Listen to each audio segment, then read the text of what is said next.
हमारे समाज में आज भी कुछ लोगों के दिमाग में लड़कियों के जन्म को अच्छा नहीं माना जाता, क्योंकि उनकी पिछड़ी सोच के अनुसार माना जाता है कि बेटी के बड़े होने पर शादी में दहेज देना पड़ेगा।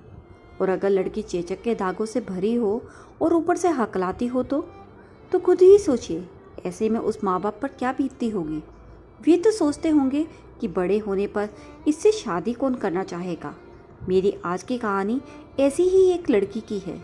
चलिए देखते हैं कि ऐसी लड़की के माता पिता के भाव कैसे होंगे और भविष्य उसे किस मोड़ पर लेकर जाएगा। Welcome back to my channel tuition here. एक गांव में रामलाल नाम के एक जमींदार रहते थे। उनकी 4 बेटियां और 3 बेटे थे।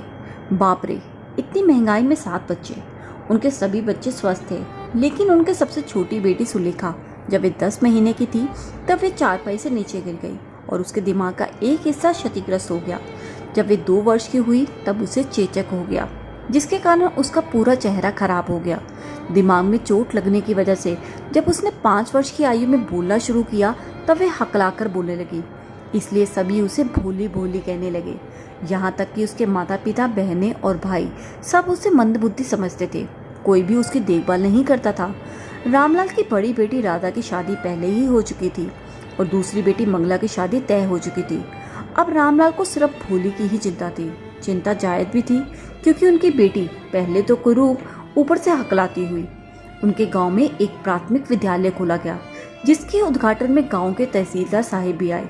उन्होंने रामलाल से कहा कि क्यों न वे अपनी बेटियों को स्कूल भेजकर गांव वालों के सामने एक उदाहरण प्रस्तुत करें।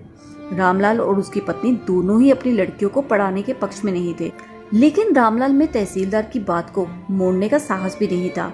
इसलिए उन्होंने भोली को ही स्कूल भेजने का निर्णय किया। अगले दिन रामलाल ने भोली को अपने साथ स्कूल चलने के लिए कहा। भोली स्कूल के बारे में कुछ नहीं जानती थी, वे बहुत डरी हुई थी। उसने कहीं भी जाने से मना कर दिया। तभी रामलाल ने अपनी पत्नी को भोली को सुंदर वस्त्र देने के लिए कहा। इससे पहले उसने कभी भी नए वस्त्र नहीं पहने थे।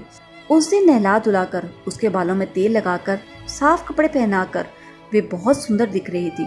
उसने सोचा कि शायद आज उसके बाबा किसी अच्छी जगह पर लेकर जा रहे हैं, तभी उसे इस तरह से तैयार किया गया है। जब वे स्कूल पहुंचे तब भोली ने अपनी आयु की कई लड़कियों को एक कमरे में बैठे हुए देखा। तभी उसकी मुख्य अध्यापिका ने उसे एक कमरे के कोने में बैठने के लिए कहा। उस कक्षा की अध्यापिका बहुत ही अच्छी थी। कहते हैं ना कि अगर गुरु अच्छा मिल जाए तो शिष्य का भाग्य चमक जाता है। ऐसा ही कुछ भोली के साथ भी हुआ, यानी सुलेखा के साथ हुआ। उस अध्यापिका ने सबसे पहले उसका नाम पूछा, लेकिन वह हकलाने की वजह से स करने लगी। तभी कक्षा के बच्चे उसे देखकर जोर जोर से उसका मजाक उड़ाते हुए हंसने लगे। वह रोने लगी, लेकिन उसकी अध्यापिका ने उसे दोबारा अपना नाम लेने के लिए कहा। इस बार उसने सही से अपना नाम बोल दिया।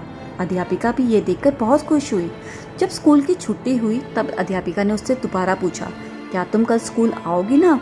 तभी उसने हाँ में सर हिलाया।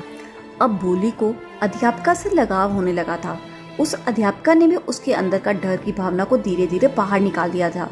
धीरे धीरे उसने बिना हकलाए कुछ शब्दों को बोलना शुरू किया। अब भोली बड़ी हो गई। उसके पिता को विशंबर, जो कि गांव के सबसे समृद्ध पंसारी थे, की ओर से भोली के शादी का प्रस्ताव आया। विशंबर लगभग 50 वर्ष की उम्र का एक आदमी था और लंगड़ाकर भी चलता था। उसकी पहले शादी भी हो चुकी थी, जिसके उससे बच्चे भी थे। फिर भी रामलाल ने शादी का प्रस्ताव स्वीकार कर लिया और विशंबर को बारात लाने के लिए बोल दिया। विशंबर भी शादी के लिए खूब शान शौकत के साथ आया। सभी खुश थे। रामलाल और विशंबर के रिश्तेदार इस शादी में सब उपस्थित थे। दुल्हन के जोड़े में भोली को भी लाया गया। जब विशंबर भोली के गले में माला डालने लगा तो एक महिला ने उसका घूंघट पीछे कर दिया। तभी विशंबर ने भोली के चेहरे पर चेचक के दागों को देख लिया। अब किसी ने सही ही कहा है, आदमी में जितनी मर्जी कमियां हो, जीवन में कमियां सिर्फ औरतों में ही देखी जाती हैं। अगर मेरी बात से सहमत हो तो जल्दी से इस वीडियो को लाइक कीजिए। चलो अब पहले अपनी कहानी पूरी कर लेते हैं। तो कहाँ थी मैं? हाँ, विशंबर खुद तो पहले इतनी बड़ी उम्र का, ऊपर से लंगड़ा कर चलता, फिर भी उसे बेचारी भोली के चेचक के दाग पसंद नहीं आए और शादी से मना कर दिया। अब रामलाल जी ने 5,000 रुपये विशंबर के कदमों में रख दिए।